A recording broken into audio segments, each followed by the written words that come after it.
Hello guys, எல்லாரும் எப்படி இருக்கீங்க? So I hope you're all doing good, staying home and staying safe. So இன்னைக்கு பார்க்க போற video another important video on intraday stock selection. Intraday trade பண்ண நினைக்கிற நிறைய பேருக்கு வந்து இருக்கக்கூடிய ஒரே ஒரு சேலஞ்ச் வந்து எந்த ஸ்டாக்ல ட்ரேட் பண்றது. இதை பத்தி நான் ஆல்ரெடி ஒரு வீடியோ போட்டிருக்கேன் நம்ம சேனல்லே. பார்க்காதவங்க தயவு செய்து வந்து அந்த வீடியோ பாருங்க. அதுக்கப்புறமா இன்ட்ராடேல எப்படி ட்ரேட் பண்ணணும், ஒரு செட்டப், ஒரு ஸ்ட்ராட்டஜி வந்து எப்படி பயன்படுத்துறதுன்னு இதுக்கு முந்தின ஒரு வீடியோ போட்டிருக்கேன். Using pivot table and VWAP. அந்த வீடியோ பார்க்காதவங்க தயவுசெய்து அந்த வீடியோ பாருங்க, பார்த்துட்டு இந்த வீடியோ பாருங்க. இந்த வீடியோ எதுக்குன்னா இது ஒரு ஸ்டாக் செலக்ஷன் வீடியோ தான். இது வந்து ப்ரீவியஸ் ஸ்டாக் செலக்ஷன் மாதிரி ஒரு டைனமிக் கிடையாது. இது வந்து ஒரு ஃபிக்ஸட் லிஸ்ட். அப்படி என்னன்னா நாம வந்து என்ன பண்ண போறோம், இன்ட்ராடேக்கு வந்து ஒரு ஃபிக்ஸட் ஸ்டாக் தான் ட்ராக் பண்ண போறோம். ஓகே, ஸோ இப்போ நீங்க பெரிய சக்சஸ்ஃபுல் ட்ரேடர்ஸ், நிறைய ப்ரொஃபஷனல் ட்ரேடர்ஸ் எல்லாம் பாத்தீங்கன்னா அவங்க எல்லாருமே வந்து they don't trading every other stock. எல்லா ஸ்டாக்லயும் ட்ரேட்லாம் பண்ண மாட்டாங்க. they have a list of stocks, ஒரு 10-15 ஸ்டாக். அந்த ஸ்டாக்ல மட்டும்தான் இன்ட்ராடே ஆக இருக்கட்டும், ஸ்விங் ட்ரேடிங் ஆக இருக்கட்டும், பொசிஷனல் ஆக இருக்கட்டும், எனி டைப் ஆஃப் ட்ரேடிங் ஆக இருக்கட்டும், அவங்க அந்த ஸ்டாக்ல மட்டும் ட்ரேட் பண்ணுவாங்க. the reason என்னன்னா you will have more focus, more concentration, more control. இப்போ நம்ம என்ன பண்றோம்னா, நம்ம எல்லா பிகினர்ஸும் என்ன பண்றீங்கன்னா ஸ்ட்ராட்டஜி பின்னாலே அலைகிறீங்க. ஸ்ட்ராட்டஜி இந்த ஸ்ட்ராட்டஜி சொல்லலாமா, அந்த ஸ்ட்ராட்டஜி பார்க்கலாமா, பிரேக் அவுட்டா, புல் பேக்கா, மூவிங் ஆவரேஜ், கிராஸ் ஓவரா, MACD பேஸ்ட் ட்ரேடிங், RSI, இந்த மாதிரி ஸ்ட்ராட்டஜி பின்னால் அலைகிறோமே தவிர்த்து ஸ்டாக் நம்ம செலக்ட் பண்ணுறது கிடையாது. நிறைய பேர் இந்த ஸ்ட்ராட்டஜியை செலக்ட் பண்ணி ஸ்டாக்ஸை தேடுவாங்க. இது என்னன்னா இது ரொம்பவே டஃப்பான காரியம். கிட்டத்தட்ட வந்து ஒரு 6000 ஸ்டாக் வந்து NSE இருக்கு. அது நிஃப்டியில பாத்தீங்கன்னா Nifty 500 are best volatile stocks. அதுல வந்து F1ல பாத்தீங்கன்னா ஒரு 140-150 ஸ்டாக் இருக்கு. நீங்க எல்லா ஸ்டாக்கையும் ட்ரேடும் பண்ண முடியாது, ட்ராக்கும் பண்ண முடியாது. இது வந்து practically not at all possible. So நாம என்ன எப்படி பாசிபிளா நம்ம வேலையை பண்ணணும்னா, நம்ம முன்னாடியே ஓகே அடுத்த 1 இயர் நான் இந்த ஸ்டாக் தான் ட்ரேட் பண்ண போறேன், இந்த ஸ்டாக்ல நான் வந்து எனி ஆப்பர்ச்சுனிட்டி இன்ட்ராடே ஆகட்டும், பொசிஷன் ஆகட்டும், ஸ்விங் ஆகட்டும், நமக்கு வந்து இந்த ஸ்டாக்ல ட்ரேட் பண்ண போறோம் நீங்க முடிவு கண்டிப்பா பண்ணிடணும். இப்ப நிறைய பேர் இந்த நிஃப்டில ட்ரேட் பண்றதை பார்த்திருப்பீங்க, இல்லாட்டி வந்து பேங்க் நிஃப்டில ட்ரேட் பண்றதை பார்த்திருப்பீங்க, ஃபியூச்சர்ஸ்ல ட்ரேட் பண்றதை பார்த்திருப்பீங்க, ஆப்ஷன் பையிங், ஆப்ஷன் செல்லிங். அவங்க எல்லாருமே ஒரே ஒரு இன்ஸ்ட்ருமெண்ட், ஒரே ஒரு ஸ்ட்ராட்டஜி. ஸோ நாளாக ஆக என்ன ஆகுதுன்னா they become expertise in that. So தூக்கத்தை எழுப்பி கேட்டா கூட அவங்களால லெவல்ஸ் சொல்ல முடியும். ரொம்ப ரொம்ப இம்பார்ட்டன்ட். நீங்க வந்து பல ஸ்ட்ராட்டஜி ஃபாலோ பண்ணாம ஃபிக்ஸட் ஸ்டாக் லிஸ்ட், ஒரு குறிப்பிட்ட ஸ்டாக் லிஸ்ட் செலக்ட் பண்ணி வச்சுட்டு அந்த ஸ்டாக் லிஸ்ட்டை நம்ம வந்து ட்ரேடிங் ஆப்பர்ச்சுனிட்டியை பார்க்கணும். நம்ம என்ன பண்றோம்னா ட்ரேடிங் ஆப்பர்ச்சுனிட்டி செட்டப்பை ரெடி பண்ணி வச்சுட்டு ஸ்டாக்ஸ் தேடணும். அப்படி பண்ணக்கூடாது. ஓகே, ஸோ நம்ம இப்போ எப்படி ஸ்டாக் செலக்ஷன் பண்றது பற்றி பார்க்கலாம். ஸோ இப்போ வந்து நிஃப்டியில நான் என்ன சொன்ன மாதிரி நிறைய ஸ்டாக்ஸ் இருக்கு. ஸோ நான் என்ன சொல்றேன்னா செக்டார் வைஸ் நீங்க வந்து ஸ்டாக்கை செலக்ட் பண்ணிக்கணும். ஓகே, கிட்டத்தட்ட ஒரு 8-9 செக்டார் இருக்கு. அது எல்லாமே நம்ம ஒவ்வொன்றா பார்ப்போம். இப்போ ஃபர்ஸ்ட் பாத்தீங்கன்னா நிஃப்டி ஆட்டோ. இப்போ நான் சொல்ற லிஸ்ட் வந்து நான் அன்றாட டெய்லி என்னுடைய பொசிஷனா இருக்கட்டும், ஸ்விங் ட்ரேடிங் ஆகட்டும், என்னுடைய இன்ட்ராடே ஆகட்டும், நான் இந்த ஸ்டாக்ஸ்ல மட்டும்தான் கவனம் செலுத்துவேன். இந்த ஸ்டாக்ஸ் லெவல் மட்டும்தான் எனக்கு தெரியும். நான் வந்து சப்போஸ் மற்ற ஸ்டாக்ஸ்ல எனக்கு என்ட்ரி போயிடுச்சு, எனக்கு வந்து ரேலி அதுல இருந்தது, எனக்கு ட்ரேடிங் ஆஃபர் மிஸ் ஆச்சுன்னா பரவாயில்ல, இன்னைக்கு கிடைக்காத நாளைக்கு கிடைக்கும். ஸோ இந்த ஃபோமோ எஃபெக்ட்னு சொல்லுவோம், ஃபியர் ஆஃப் மிஸ்ஸிங் அவுட், அது கண்டிப்பா எனக்கு ஏற்படாது. ஓகே, ஸோ இப்போ நான் வந்து இப்போ ஃபர்ஸ்ட் செக்டர் வந்து நிஃப்டி ஆட்டோ. நிஃப்டி ஆட்டோல பாத்தீங்கன்னா நிறைய ஸ்டாக்ஸ் இருக்கு. நிஃப்டி ஆட்டோ செக்டர் இருக்குல்ல, அதுல வந்து மாருதி சுசுகி வந்து ஹெவி வெயிட். ஓகே, அடுத்து மஹிந்திரா அண்ட் மஹிந்திரா, அடுத்து பாத்தீங்கன்னா பஜாஜ் ஆட்டோ இருக்கு, அடுத்து பாத்தீங்கன்னா ஹீரோ மோட்டார் இருக்கு, அப்புறம் Apollo tyres, Balakrishna industries, Tata Motors, இந்த மாதிரி நிறைய இருக்கு. ஸோ நான் என்ன சொல்றேன்னா ஒரு செக்டார் எடுத்துக்கிட்டீங்கன்னா அந்த செக்டார்ல ஹெவி வெயிட் என்னன்னு பாருங்க. டாப் மோஸ்ட் இப்போ மாருதி சுசுகி நான் ட்ரேட் பண்ணேன்னா அதோடைய பிரைஸ் ஜாஸ்தி, என்னுடைய கேபிட்டல் ரிக்வயர்மெண்ட்ஸ்க்கு அப்பாற்பட்டது, அதனால நான் அதை ட்ரேட் பண்ண மாட்டேன். பட் மஹிந்திரா மஹிந்திரா பாத்தீங்கன்னா ஒரு 500-600 லெவல்ல இருக்கு. ஸோ நான் வந்து இது வந்து செகண்ட் லெவல்ல இருக்கு. அதாவது அந்த நிஃப்டி ஆட்டோ இண்டெக்ஸ்ல second position weightage, second weightage இருக்கக்கூடிய ஸ்டாக் வந்து மஹிந்திரா மஹிந்திரா. ஓகேவா? ஸோ நான் இதை சூஸ் பண்ணிருக்கேன். உங்களுக்கு விருப்பம் நீங்க பஜாஜ் ஆட்டோ சூஸ் பண்ணிக்கலாம், இல்ல ஹீரோ மோட்டார் ஏதாவது ஒன்று சூஸ், அது டாப் 3 ஆர் டாப் 4ல ஒன்று சூஸ் பண்ணிக்கோங்க. ஓகேவா? அதுக்கப்புறமா நிஃப்டி பேங்க். நிஃப்டி பேங்க்ல நிறைய பேங்க்ஸ் இருக்கு. HDFC இருக்கு, ICICI இருக்கு, கோட்டக் மஹிந்திரா இருக்கு, SBI இருக்கு. இது 4 வந்து டாப் மோஸ்ட்.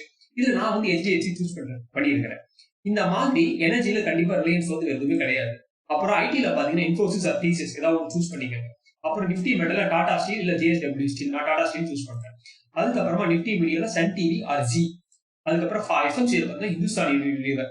சப்போஸ் இதுல உங்களுக்கு ட்ரேட் பண்ண விருப்பம்னா பிரிட்டானியா ட்ரேட் பண்ணுங்க, இல்ல கோல்பால் ட்ரேட் பண்ணுங்க, இல்ல ஜூபிலன்ட் ஃபுட் ட்ரேட் பண்ணலாம். அப்ப நிஃப்டி ஃபார்மால சன் ஃபார்மா இல்லாட்டி வந்து டிவிஸ் லேப் இல்லாட்டி டாரன் ஃபார்மா ஏதோ ஒன்று வெயிட்டேஜ் தகுந்தப்போ ட்ரேட் பண்ணுங்க. அப்புறம் வந்து பாத்தீங்கன்னா இன்ஃப்ரால பாத்தீங்கன்னா எல்என்டி. ஸோ இது பாத்தீங்கன்னா 9 செக்டர். ஓகே, நம்ம வந்து we can keep on adding stocks. நம்ம டெக்னிக்கலி பாத்தீங்கன்னா ப்ராக்டிகலி பாத்தீங்கன்னா எல்லா ஸ்டாக்கும் எல்லாரும் ட்ரேடே பண்ண முடியாது, ட்ராக்கும் பண்ண முடியாது. ஓகேவா? ஸோ நம்மளுடைய ஸ்டாக் யூனிவர்ஸ் ஃபோக்கஸ் ரொம்ப சின்னதா வச்சுக்கணும். ஸ்டாக் யூனிவர்ஸ் ஃபோக்கஸ் நம்ம சின்னதா வச்சாதான் நம்மளால வந்து ஃபோக்கஸ் பண்ண முடியும். அதே சமயத்துல வந்து ட்ரேடிங் ஆப்பர்ச்சுனிட்டி நம்ம எடுக்க முடியும். ஓகே, ஸோ இதுல என்ன ஒரு அட்வான்டேஜ் கேட்டீங்கன்னா இந்த மெத்தட்ல இந்த 9 ஸ்டாக்ல ஏதாவது ஒரு ஸ்டாக்ல வந்து பாத்தீங்கன்னா ஒரு மூவ்மெண்ட் வந்து வச்சுக்கோங்க. ஏன்னா இது எல்லாமே ஹெவி வெயிட், இது எல்லாமே பாத்தீங்கன்னா highly volatile, high beta, highly liquid stocks. So உங்களுக்கு வந்து ட்ரேடிங் ஆப்பர்ச்சுனிட்டி கிடைக்காம போறதுக்கு வாய்ப்புகளே கிடையாது. ஓகே, அட் எனி இது இன்னொரு விஷயம் கேட்டீங்கன்னா ஒரே செக்டர்ல ஸ்டாக் சூஸ் பண்ண முடியாது, பல செக்டர்ல சூஸ் பண்ணலாம். சப்போஸ் மார்னிங் வந்து ஏதாவது ஒரு தேதியில பாத்தீங்கன்னா ஏதாவது ஒரு செக்டர் மேல போகும், ஒரு செக்டர் கீழே போகும். ஓகேவா? அப்போ அந்த செக்டர் இருக்கக்கூடிய ஹெவி வெயிட் பாத்தீங்கன்னா ஒண்ணு மேல போகும் இல்ல கீழே வரும். ஓகேவா? சோ இதுல உங்களோட ஆப்பர்ச்சுனிட்டி எப்படி இருக்கும்னா நிஃப்டி எப்படி இருக்கு காத்தெல்லாம் பார்க்கணும். நீங்க ஏற்கனவே ஒரு முந்தின வீடியோ இன்ட்ராடே ஸ்ட்ராட்டஜி எப்படி ட்ரேட் பண்ணணும்னு சொல்லியிருக்கேன். அதுல 10 மணி வரைக்கும் செட்டப்புக்கு வெயிட் பண்ணணும்னு சொல்லியிருக்கேன். ட்ரேடே பண்ணக்கூடாது, மார்க்கெட் எங்க போகுதுன்னு பார்க்கணும். பார்த்துட்டு நிஃப்டி பாசிட்டிவா இருந்ததுன்னா இந்த 9 செக்டர் நான் சொல்லியிருக்கேன் பாருங்க, இந்த 9 செக்டார்ல இந்த டாப் உதாரணத்துக்கு நிஃப்டி ஆட்டோ அன்னைக்கு ரொம்ப சூப்பரா போகுது, 2-3% வந்து ஓப்பனிங்லயே போகுதுன்னா you try and find out an entry using my previous intraday setup. So Mahindra and மஹிந்திரால பொசிஷன் நீங்க எடுத்துக்கலாம். நல்லா புரிஞ்சுக்கங்க, உங்க trading alignment should go with Nifty. Nifty வந்து பாசிட்டிவா போயிருந்ததுன்னா இந்த 9 செக்டர்ல எது டாப் மோஸ்ட் பாசிட்டிவ்னு பார்த்துட்டு அந்த டாப் மோஸ்ட் பாசிட்டிவ் போனாலே நம்ம சூஸ் பண்ணிருக்க ஸ்டாக்கும் பாத்தீங்கன்னா டாப் மோஸ்ட் தான். ஸோ ஆப்வியஸ்லி அதுவும் மேலதான் போக போகுது. அதே மாதிரி நிஃப்டி வந்து டவுன் டர்ன்ல இருக்கு, இறங்கி இருக்குன்னா இந்த 9 செக்டர்ல எந்த செக்டர் வீக்னு பார்த்து அந்த வீக் செக்டர் இருக்கக்கூடிய ஸ்டாக் நம்ம ட்ரேட் பண்ணலாம். ரொம்ப ரொம்ப சுலபமான வழிமுறை. இது உங்க எல்லாருக்கும் புரிஞ்சிருக்குன்னு நினைக்கிறேன். ஓகேவா? இது தெளிவா இருக்கா? சோ நீங்க என்ன பண்ணணும்னா இந்த ஸ்டாக் தான் நீங்க ஃபாலோ பண்ணணும் கிடையாது. நான் சொன்ன மாதிரி இதுக்கு அல்டர்னேட்டிவ் நான் சொல்லிட்டேன். நீங்க ஃபர்ஸ்ட் இன்னைக்கு தேதிக்கு try and select the stocks. Swing ட்ரேடிங்கா இருக்கட்டும், இன்ட்ராடேயா இருக்கட்டும், இதுக்கு வந்து நீங்க ஸ்டாக் முதல்ல செலக்ட் பண்ணி வச்சுக்கணும். நம்ம ஸ்டாக் பின்னாடி நீங்க போகக்கூடாது. At end of the day stock market நீங்க வர எதுக்காக வரீங்க? You are coming only to make money, right? அதை வந்து எந்த ஸ்டாக்ல பண்ணா என்ன? சோ நமக்கு தேவை ஃபோக்கஸ், நமக்கு தேவை கான்சென்ட்ரேஷன். நல்லா புரிஞ்சுக்கங்க. ஸ்டாக்ஸ் பின்னால போயிட்டே இருந்தோம்னா நம்ம வந்து என்ன பண்ணணும்னால கண்ட்ரோலே இருக்காது. ஆங்ஸைட்டி ஜாஸ்தியாடும். இந்த ஸ்டாக் கொண்டு அந்த ஸ்டாக் கொண்டு தேவையில்லை. இப்போ உதாரணத்துக்கு ஜேஎஸ்டபிள்யூ ஸ்டீல்ல வந்து நாளைக்கு பெரிய மூவ்மெண்ட்னா வந்துட்டு போகணும். டாடா ஸ்டீல்ல வரலையா? பரவாயில்ல, no problem, we will wait. இந்த வேதாந்தால வருது, டாடா ஸ்டீல்ல வரலையா? பரவாயில்ல, no problem, we will wait. என்னைக்குமே வந்து மார்க்கெட் எப்படி போனோம், ஒரு செக்டர் ஸ்டாக் பறந்ததுன்னா அந்த செக்டர் எல்லா ஸ்டாக்கும் பறக்கும். இதுதான் மார்க்கெட்டுடைய எழுதப்படாத விதி. நீங்க என்னைக்கு வேணா பாருங்க, இன்ஃபோசிஸ் நல்லா பறந்துச்சுன்னா டிசிஎஸும் பறக்கும், ஹெச்எலும் பறக்கும். என்னைக்காவது வந்து ஃபார்மா கீழே போச்சுன்னா வந்து Sun Pharma, Biocon, Divi's, Torrent pharma எல்லாமே கீழே. ஸோ எல்லாமே செக்டார் பொறுத்த வரைக்கும் பாத்தீங்கன்னா டைவர்ஜன்ஸ் என்னைக்குமே இருக்காது. ஒரு ஸ்டாக் மேல போய் அது எப்படியுமே ஒரு செக்டார் ஒரு பாசிட்டிவோ நெகட்டிவோ வந்தா அது வந்து அது செக்டாரையே பாதிக்கும். இதனால வந்து செக்டோரல் பேஸ்ட் இண்டிசஸ் ட்ரேட் பண்ண ரொம்ப ரொம்ப இம்பார்ட்டன்ட். அதுலயும் நம்ம வந்து ஒவ்வொரு ஸ்டாக் வந்து ஒரு செக்டாருக்கு எடுத்து வச்சு ஓகே. இப்ப நம்ம வந்து செக்டர்லாம் சூஸ் பண்ணிட்டோம். இப்ப எப்படி சார் இந்த ட்ரேடிங் பண்ணணும் அப்படின்னு நம்ம பார்க்கலாம். இப்ப நாளைக்கு வந்து திங்கட்கிழமை. ஸோ நாளைக்கு வந்து பாத்தீங்கன்னா 28 செப்டம்பர். ஸோ நாளைக்கு நான் ட்ரேட் பண்ண நினைக்கிறேன்னா நான் என்ன பண்றேன்னா ஃபர்ஸ்ட் ஸ்டெப் வந்து what I will do is, இப்போ உதாரணத்துக்கு நான் உங்களுக்கு எடுத்து வச்சிருக்கேன். இப்போ வந்து இந்துஸ்தான் யூனிட் எடுத்து வச்சிருக்கேன். ஓகே, ஃபர்ஸ்ட் ஸ்டெப் வந்து 1 hour டைம் ஃப்ரேம் நம்ம மாத்திக்கிறேன். இன்ட்ராடேக்கு வந்து 1 hour டைம் ஃப்ரேம்ல நமக்கு வந்து லெவல்ஸ் இருக்கு. அதாவது நத்திங் பட் சப்ளை எங்க இருக்குது, டிமாண்ட் எங்க இருக்குது, ரெசிஸ்டன்ஸ் எங்க இருக்குது, சப்போர்ட் எங்க இருக்குது, பையிங் பிரஷர் எங்க வருது, செல்லிங் பிரஷர் எங்க வருது, எல்லாமே ஒரே வார்த்தைகள் தான். அதாவது ஒரே அர்த்தம் தான், வேற வேற வார்த்தைகளை சொல்றோம். அவ்வளவுதான். ஓகேவா?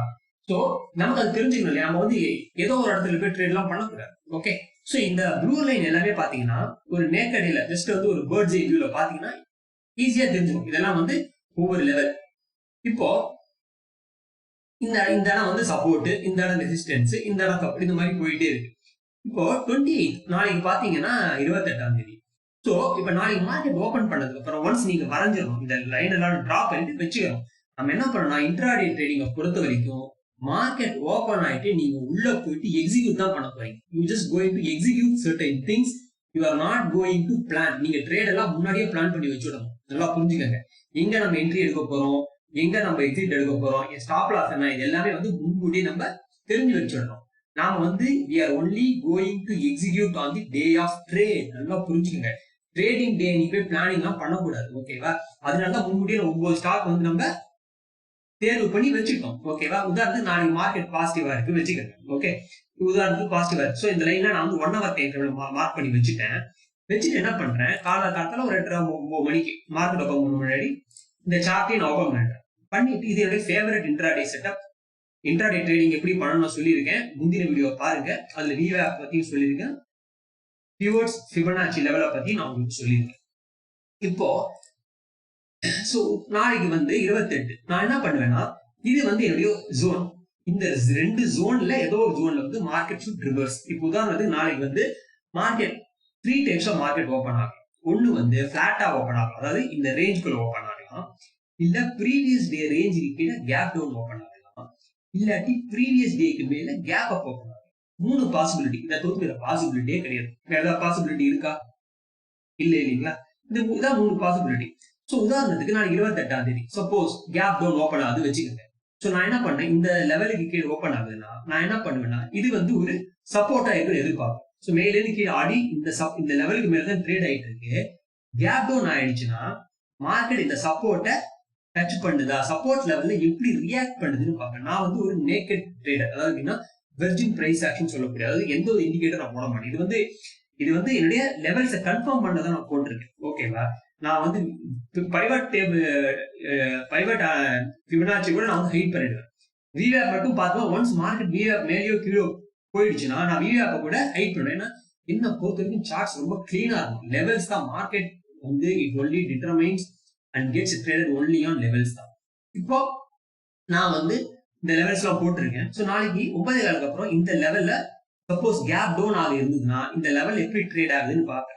ஸோ சப்போர்ட் இந்த இடத்துல வரும்பொழுது ஏதாவது எனக்கு வந்து ஒரு கேண்டில் ஸ்டிக் பேட்டர்ன் ட்ரிகர் கிடைக்கும். ஃபர்ஸ்ட் வந்து மார்க்கெட் ஸ்ட்ரக்சர் நம்ம பண்ணி எடுத்து வச்சுக்கணும். அதுக்கப்புறமா அந்த லெவல்ல எப்படி பிரைஸ் ரியாக்ட் ஆகுது. ஓகே, ஸோ மேலே கீழே வரும்போது இந்த முன்னால இருந்த ரெசிஸ்டன்ஸ் அதுக்கப்புறமா சப்போர்ட் ஆயிடுச்சு. ஸோ நான் என்ன பண்ணுவேன், 28ஆம் நாளைக்கு திருப்பி சப்போர்ட் ஆகுதா இல்ல ரெசிஸ்டன்ஸ் ஆகுதான்னு பார்ப்பேன். இதுதான் நான் 10 மணி நேரம் ட்ரேடே பண்ணணும்னு சொல்றேன்.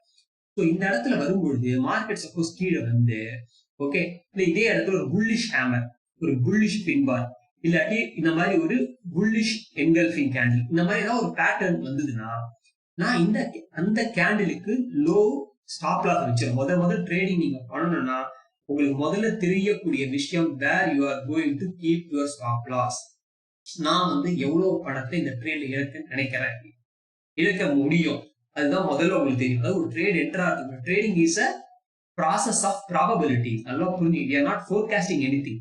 இந்த சார்ட்டை பொறுத்த வரைக்கும் நமக்கு என்ன தெரியும்னா, சார்ட் வந்து பிரைஸ் முன்னாடி ஹிஸ்டரி தான் தெரியும். ஃபியூச்சர் ஃபோர்காஸ்ட் பத்தி யாருக்குமே தெரியும், இப்படி வேணா நடக்கும். நமக்கு என்ன தெரியும்னா மார்க்கெட் முன்னால பிரைஸ் எல்லாம் எப்படி நடந்திருக்குது, எந்த லெவல்ல ட்ரிகர் ஆயிருக்கு, எந்த லெவல்ல மேல போயிருக்கு, எந்த லெவல்ல கீழே வந்து it only shows you the history. நல்லா புரிஞ்சுக்குங்க, right? So what happens is, நான் என்ன பண்ணுவேன்னா, சப்போஸ் கேப் டவுன் ஆகுதுன்னா இந்த இடத்துல வந்து I look for entry opportunities and I place a small stop loss. Okay, so எனக்கு என்ன தெரியும், ஒரு ட்ரேடர் எனக்கு டார்கெட் எங்க போகும் தெரியாது, ஆனா என் ஸ்டாப் லாஸ் எங்க கண்டிப்பா எனக்கு தெரியும். அது தெரியாம நீங்க என்டரே ஆகுது முதல்ல. ஓகே, ஸோ நான் என்ன பண்ணுவேன்னா புல்லிஷ் ஹேமரோ இல்ல ஒரு பின்பாரு இல்ல புல்லிஷ் என்கல்ஃபிங் இல்ல புல்லிஷ் பியர்சிங், ஏதாவது ஒரு புல்லிஷ் பேட்டர்ன் சப்போர்ட் நல்லா புரிஞ்சுக்க. அதாவது இப்ப இந்த இடத்துல பாருங்க ஒரு புல்லிஷ் பேட்டர்ன் இருக்கு, இது வந்து நடுவில் வந்துருக்கு. ஆனா இந்த பேட்டர்ன் வந்து எங்க வரணும்னா கரெக்டா உங்களுக்கு சப்போர்ட் வரணும் இல்ல ரெசிஸ்டன்ஸ்ல வரணும். சப்போர்ட்ல வந்துச்சுன்னா இது வந்து ஒரு புல்லிஷ் பிரைஸ் ஆக்ஷன் இருக்கும். சோ நான் என்ன பண்ணுவேன், அது கீழே ஸ்டாப் லாஸ் வச்சுட்டு I take a long position. அப்புறம் என்ன பண்ணுவேன்னா எனக்கு வெற்றி அடுத்த லெவல் இதுதான் எனக்கு தெரியும். So I trail my stop loss to go to this level. இது வந்து பாத்தீங்கன்னா கேப் டவுன் ஆயிடுச்சுன்னா, சப்போஸ் கேப் டவுன் ஆகல இந்த பிரைஸ் ரேஞ்சுக்குள்ளேயே, அதாவது வெள்ளிக்கிழமை பிரைஸ் ரேஞ்சுக்குள்ள ஓபன் ஆயிடுச்சுன்னா நான் என்ன பண்ணுவேன், இந்த 2 லெவல்ல எப்படி பிரைஸ் ரியாக்ட் ஆகுதுன்னு பார்ப்பேன். சப்போஸ் இங்கேயும் பிரேக் அவுட் கொடுக்கல, இங்கேயும் பிரேக் அவுட் கொடுக்கலன்னா நான் ட்ரேடே பண்ண மாட்டேன். It is called no trade zone. நல்லா புரிஞ்சுக்கங்க, ஓகேவா? எய்தர் பிரைஸ் வந்து இந்த இடத்துல வந்து ரியாக்ட் ஆகி ஒன்று மேல போகணும், இல்ல இந்த இடத்துல ரெசிஸ்டன்ஸா மாறி இதே மாதிரி ரெசிஸ்டன்ஸ் ஆகி கீழே வரணும். கீழே வந்தா நான் ஷார்ட் பண்ணுவேன், மேல போனா லாங் போறேன். அதே மாதிரி கேப் டவுன் ஆயிட்டு இந்த சப்போர்ட் லெவல்ல ஒரு புல்லிஷ் பேட்டர்ன் வந்து மேல போச்சுன்னா நான் லாங் போவேன். இந்த சப்போர்ட் வந்து சப்போர்ட்டுக்கு கீழே ட்ரேட் ஆகி அப்புறம் வந்து இந்த சப்போர்ட் மேல போகாம பிரைஸ் முடியலன்னா திஸ் சப்போர்ட் பிகம்ஸ் ரெசிஸ்டன்ஸ். அந்த தருணத்துல நான் வந்து இந்த இடத்துல இருந்து ஷார்ட் பண்ணுவேன். ஸோ இதுக்கு நடுவில் நடக்கக்கூடிய 2 லெவல்லையும் பாத்தீங்கன்னா it is no trade zone. நல்லா புரிஞ்சுக்கணும், ஓகேவா? ஸோ இவ்வளவுதான் சிம்பிள் சுலபமான கான்செப்ட். ஸோ என்னைக்குமே வந்து VWAP-க்கு மேல ஒரு பிரைஸ் ஆக்ஷன் எல்லாமே லாங் தான், VWAP-க்கு கீழே ட்ரேட் பண்றது எல்லாமே வந்து ஷார்ட் தான். நல்லா புரிஞ்சுக்கோங்க. Again it depends on what level you are going to get trade on. இந்த மாதிரி நீங்க என்ன பண்ணலாம், எல்லா ஸ்டாக்கையும் நீங்க வந்து ஒரு 1 hour, இது எத்தனை நேரம் ஆக போகுது உங்களுக்கு சொல்லுங்க பார்க்கலாம். எல்லா சார்ட்டுக்கும் நீங்க 1 hour டைம் ஃப்ரேம்ல சப்போர்ட் அண்ட் ரெசிஸ்டன்ஸ் நீங்க மார்க் பண்ணி வச்சுக்கணும். ஆல்ரெடி இந்த சேனல்ல வந்து எப்படி சப்போர்ட் அண்ட் ரெசிஸ்டன்ஸ் மார்க் பண்ணணும், வீக்லி, மந்த்லி, டெய்லி, ஹவர்லி, இது 3த்துக்கும் மார்க் பண்ணி வச்சுட்டீங்கன்னா ஒரு சிக்னிபிகன்ட் லெவல் மந்த்லி லெவல் இருக்கும்போது நம்ம நல்லாவே தெரியும் இந்த லெவல்ல எப்படி வந்து ஸ்டாக், அது பேர் கான்ஃபிடன்ஸ் பேர். கான்ஃபிடன்ஸ்னா ஒரு சர்டன் லெவல்ல வந்து சர்டன் லெவல் பாத்தீங்கன்னா உதாரணத்துக்கு பேங்க் நிஃப்டி எடுத்து பாத்தீங்கன்னா 20,500 அது பாத்தீங்கன்னா அது வீக்லி சப்போர்ட் லெவல், அது வந்து ஒரு டெய்லி சப்போர்ட் லெவல், அது ஒரு மந்த்லி சப்போர்ட், ரொம்ப ரொம்ப இம்பார்ட்டன்ட் லெவல். ஸோ இன்ட்ராடே பொறுத்த வரைக்கும் ஸோ அந்த லெவல் வரும்போது நம்ம நல்லாவே தெரியும் ஒரு இம்பார்ட்டன்ட் லெவல். ஸோ இந்த லெவல்ல மேல போச்சுன்னா நம்ம லாங் போயிடலாம், இந்த லெவல் கீழே வந்துச்சு நம்ம ஷார்ட் போயிடலாம். ஸோ இன்ட்ராடே பொறுத்த வரைக்கும் make your shorts very very simple. இன்ட்ராடேல கன்சிஸ்டன்ஸா பைசா மேக் பண்ணணும்னா உங்களுக்கு என்ன தேவைன்னா ஒரே வேலையை திருப்பி திருப்பி பண்ணணும், அரைச்சவாவே அரைக்கணும். இதுல நீங்க என்ன பண்ண போறீங்க சொல்லுங்க, தினமும் லெவல்ல நீங்க மார்க் பண்ண போறது கிடையாது, ஏன்னா ஆல்ரெடி மார்க் பண்ணி வச்சுட்டீங்க. ஸோ இதுக்கப்புறம் திருப்பி கீழே ட்ரேட் ஆச்சுன்னா திருப்பி அந்த லெவல்ல மார்க் பண்ண போறீங்க. இதுக்கு மேல நீங்க லெவல் மார்க் பண்ண அவசியமே கிடையாது, கரெக்டா? So what you are going to do on the day of trading is just to execute the trade. Okay, so stop loss பத்தி, டார்கெட்டை பத்தி எல்லாம் இதுலயே கொஞ்சம் சொல்லியிருக்கேன் நான். ஸோ ஆனா முக்கியமான வீடியோ இது முந்தின வீடியோ வந்து intraday trading strategy VWAP and private டேபிளை பத்தி போட்டிருப்பேன். 10 மணி வரைக்கும் வெயிட் பண்ணணும்னு போட்டிருப்பேன். அந்த வீடியோ தயவுசெய்து பாருங்க, பார்த்துட்டு இந்த வீடியோ நீங்க இப்ப பாருங்க. இதுல கூட பாருங்க ஒரு புல்லிஷ், இதுதான் சொன்ன புல்லிஷ் பின் பார்னு சொன்னேன் உங்களுக்கு நானு. ஸோ பாத்தீங்கன்னா இந்த ரெசிஸ்டன்ஸ்க்கு மேல வந்து இந்த ரெசிஸ்டன்ஸ்க்கு மேல க்ளோஸ் ஆயிடுச்சு. So it is a bullish signal. So நம்ம லாங் போயிட்டு இந்த இடத்துல பாருங்க இந்த ப்ளூ லைன் ஆல்ரெடி மார்க் பண்ணி வச்சேன். ஸோ நான் என்ன பண்ணுவேன், கண்டிப்பா இது டச் ஆகும் தெரியும் எனக்கு. இது டச் ஆகி மேல போகுமா எனக்கு தெரியாது, ஆர்டியை க்ளோஸ் பண்ணவே முடியல, திருப்பி பேரிஷ் பேட்டர்ன் ஃபார்ம் ஆயிட்டு உங்களுக்கு கீழே வந்துச்சு. பாருங்க கேண்டலோட ஸ்ட்ரென்த் எல்லாம் பாருங்க எப்படி இருப்பாங்க. ரெட் கலர் வந்து கீழே வந்து எந்த விதமான சப்ளை பையிங் ப்ரெஷரே இல்லை. இதெல்லாம் வந்து பேரிஷ் மார்கோ ஜோன் பேரு, ஓகேவா? ஸோ க்ளோஸும் லோவும் சேமா இருக்கு பாருங்க. ஸோ ஆனா இந்த இடத்துல பாருங்க, இந்த இடத்துல இதே சப்போர்ட்டா இருக்கும்போது மேலேருந்து பிரைஸ் வந்து வரும்போது இந்த ரெட்டிஷ் பார்லாம் ரொம்ப சின்னதா இருக்கு, விச் மீன்ஸ் பேரிஷஸ் கம்மியா இருக்குன்னு அர்த்தம். இதெல்லாம் நான் ஒரு பின்னாடி கேண்டல்ஸ்டிக் பேட்டர்ன் பத்தி எப்படி ட்ரேட் பண்ணி டீட்டெயிலா வீடியோ போடுறேன், அதுல சொல்றேன். ஸோ நேரம் கருதி இந்த வீடியோ கொஞ்ச நேரம் போயிடுச்சு. ஸோ ஐ திங்க் கான்செப்ட் உங்களுக்கு எல்லாம் புரிஞ்சிருக்குன்னு நினைக்கிறேன். ஸோ புது வீடியோஸ் யாராவது நம்ம வீடியோ பாக்குறீங்கன்னா இந்த வீடியோ பிடிச்சிருந்தா please motivate us to give me like on this video. Point number 1. Point number 2, நீங்க வந்து இதே மாதிரி ஒரு பயனுள்ள வீடியோக்கள் உங்களுக்கு வேணும்னு ஆசைப்பட்டீங்கன்னா நம்ம சேனலை சப்ஸ்கிரைப் பண்ணுங்க. தென் ரொம்ப இம்பார்ட்டன்ட் டெலிகிராம் சேனல் லிங்க் வந்து பாத்தீங்கன்னா நிறைய ஸ்க்ரோலிங் வீடியோ ஸ்க்ரோலிங்லேயே இருக்கு, அதில் ஜாயின் பண்ணுங்க. நிறைய இம்பார்ட்டன்ட் அப்டேட்ஸ்லாம் நான் உங்களுக்கு கொடுக்குறேன். 3வது வந்து உங்க ஃப்ரெண்ட்ஸ் அண்ட் ஃபேமிலி யாராவது இதே ஸ்டாக் மார்க்கெட்ல இருக்கிறாங்கன்னா அவங்களுக்கு இந்த வீடியோஸ் உங்க சோஷியல் மீடியாவில் ஷேர் பண்ணுங்க. ஸோ அன்லெஸ் அண்ட் அன்டில் நீங்க ஷேர் பண்ணாம லைக் பண்ணாம இருந்தீங்கன்னா உங்களை மாதிரி மற்ற பேருக்கும் மற்ற பயனாளிகளுக்கு இந்த வீடியோ போய் சேராது. It is also motivation for us. Okay, last but not the least, இந்த வீடியோ பத்தி எந்த டவுட்ஸ் இருந்தாலும் please feel free to comment in the comment section. நான் எல்லா கமெண்ட்டுக்கும் இண்டிவிஜுவலாக நான் வந்து ரிப்ளை பண்ணுவேன். ட்விட்டர் ஹேண்டில் நான் வீடியோல ஸ்க்ராலிங்ல கொடுத்துருக்கேன், தயவுசெய்து இந்த ட்விட்டர் ஹேண்டில் நீங்க ஜாயின் பண்ணுங்க, அதுல நான் கண்டிப்பா எல்லாரும் ரிப்ளை பண்றேன். Best is comment section. Okay, so I hope இந்த வீடியோ உங்களுக்கு பிடிச்சிருக்குன்னு நினைக்கிறேன். Till I see you in my next video, stay safe, take care, bye.